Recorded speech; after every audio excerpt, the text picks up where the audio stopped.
தாய் தமிழ் உறவுகளுக்கு வணக்கம். கவின் கொலை வழக்கு நீதிமன்றம் அதிரடி உத்தரவு என்ற தலைப்பில் இந்த காணொளியை காண்கிறோம். தேவேந்திரகுல வேளாளர் சமூகத்தை சார்ந்தவர் கவின்.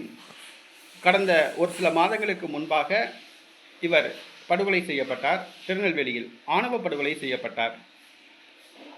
மாற்று சமூகத்தை சார்ந்த ஒரு பெண்ணை காதலித்துள்ளார். அந்த பெண்ணுடைய பெற்றோர்கள் இருவரும் காவல்துறையில் பணியாற்றுபவர்கள்.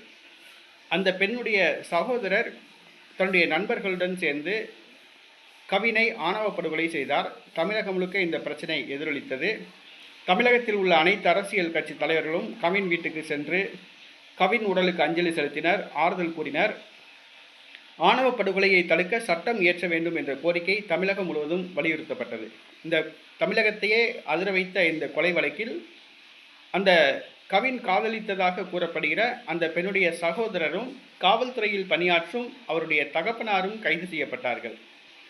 ஆனால் அந்த பெண்ணின் தாயார் கிருஷ்ணவேணி, அவரும் காவல்துறையில் பணியாற்றுகிறார். அவரை காவல்துறை கைது செய்யவில்லை. நீதிமன்றத்தில் இது சம்பந்தமாக வழக்கு தொடுக்கப்பட்டது. ஏறத்தாழ 3 மாதத்துக்கு மேலாக கவின் காதலித்ததாக கூறப்படுகிற அந்த பெண்ணுடைய சகோதரரும் தந்தையும் சிறையில் இருக்கிறார்கள். சமீபத்தில் கூட ஜாமீன் கேட்டார்கள், ஜாமீன் வழங்கவில்லை. இந்த சூழ்நிலையில் இந்த கொலை வழக்கில் சம்பந்தப்பட்ட கவின் தாயாரை கைது செய்ய வேண்டும் என்ற நீதிமன்றத்தில் வழக்கு தொடுக்கப்பட்டது.